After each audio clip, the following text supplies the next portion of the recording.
देखिए, जब भी किसी टीम के साथ में कोई नया कोच या नया सपोर्ट स्टाफ जुड़ता है, तो रेजिस्टेंस तो देखने के लिए मिलता ही है, चाहे वो प्लेयर्स की तरफ से हो या फिर कोच की तरफ से। अब मौजूदा समय में अगर हम लोग बात करें तो गौतम गंभीर हमारे नए कोच बने हैं और उनके साथ जो नए बॉलिंग कोच बनकर आए हैं वो है मॉर्ने मॉर्कल।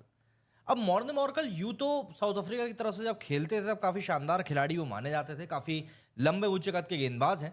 और जिस तरह की परफॉर्मेंस टीम इंडिया ने बांग्लादेश के खिलाफ दी है, खास करके हमारे बॉलर्स ने, उसके बाद मॉर्ने मॉर्कल काफ़ी खुश भी थे। देखिए, होती सिंपल सी चीज़ है, जब एक कोच आपको कुछ बताता है तो वो आपके भले के लिए बताता है। मोस्ट ऑफ द केसेस में ऐसे ही होता है, ग्रेग चैपल के केस में ऐसा नहीं था, बट वो आपके भले के लिए बताता है। और जब खिलाड़ी उस चीज़ को लेकर एक पॉजिटिव वे में रिस्पॉन्ड करते हैं तो एक कोच की भी नैतिक जिम्मेदारी बन जाती है कि वो उन खिलाड़ियों को प्रेज करे। और यही हुआ था। टेस्ट सीरीज के बाद में मॉर्ने मॉर्कल ने कुछ इसी अंदाज में खिलाड़ियों को प्रेज भी किया था। लेकिन अब टेस्ट सीरीज खत्म हो चुकी है, अब बारी है टी20 की। कल से ग्वालियर में पहला टी20 मैच खेला जाएगा भारत और बांग्लादेश के बीच में।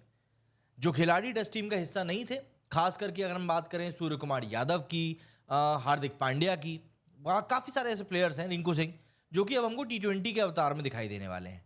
तो ऐसे में सबसे बड़ी बात तो यही आ जाती है कि भाई आखिर किस तरीके से इंडिया का अप्रोच अब बदलने वाला है। इन सबके बीच में कुछ तस्वीरें निकलकर सामने आई हार्दिक पांड्या की रेड बॉल से बॉलिंग करते हुए। तो स्पेक्यूलेशंस होने लगे कि भैया क्या हार्दिक पांड्या टेस्ट में वापसी करने वाला है। देखो, वैसे तो हम सबको पता है कि हार्दिक की जो बॉडी है वो इस लायक है नहीं कि वो टेस्ट खेल पाए, पर स्पेक्यूलेशन करने वालों का क्या है। तो उसको लेकर पार्थिव पटेल ने क्लैरिफिकेशन ये दिया कि यार वहां पर वाइट बॉल थी नहीं प्रैक्टिस के लिए, इसीलिए वो रेड बॉल से कर रहा था और कोई कारण नहीं। लेकिन मुद्दा बना मॉर्ने मॉर्कल का एक काफ़ी गंभीर सा डिस्कशन। दरअसल हार्दिक पांड्या जब बॉलिंग कर रहे थे तब मॉर्ने मॉर्कल काफ़ी बारीकी नज़र से हार्दिक पांड्या को ताड़ रहे थे, देख रहे थे। हार्दिक पांड्या स्टंप्स के काफ़ी क्लोज जाकर बॉलिंग कर रहे थे और मॉर्ने मॉर्कल इस बात से खुश नहीं थे।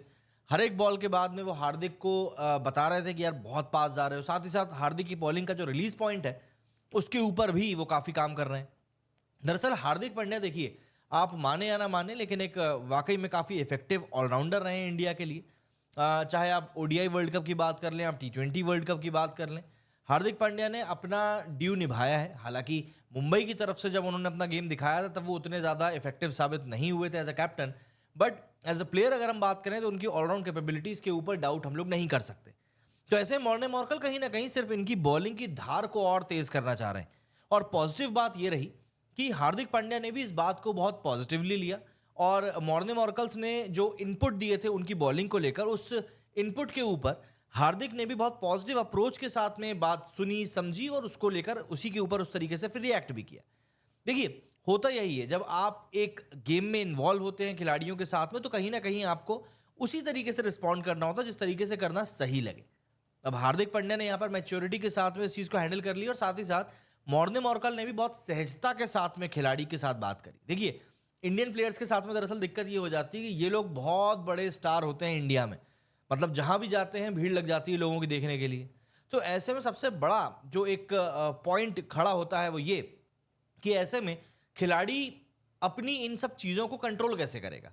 भाई क्या होता है, कई बार थोड़े भावुक हो जाते हैं खिलाड़ी, उनको लगता है कि नहीं भैया हमसे बड़ा तो कोई है ही नहीं, कोई हमको ज्ञान कैसे दे सकता भाई, इस तरह की बातें हो जाती। तो इन सब चीज़ों को मद्देनजर रखते हुए, इन सब चीज़ों को ध्यान में रखते हुए ही मॉर्ने मॉर्कल ने भी बात करी। और सबसे अच्छी बात यह है कि आज के समय में खिलाड़ी इतना ज़्यादा आपस में इंटरेक्शन करने लगे हैं, चाहे वो आईपीएल के थ्रू हो या दूसरे वर्ल्ड टूर्नामेंट्स के थ्रू हो, कि खिलाड़ियों में एक सहजता आ चुकी है। और पिछला कुछ समय जैसा कि हार्दिक पांड्या का रहा है, उसके बाद तो वैसे भी उनके अंदर एक काफ़ी बड़ी सेंस ऑफ मैच्योरिटी का आना तय था। अब आप मुझे बताइए कि आप लोगों का इस बारे में क्या कुछ कहना है। मेरे इस वीडियो में फिलहाल इतना ही। जय हिंद, जय भारत।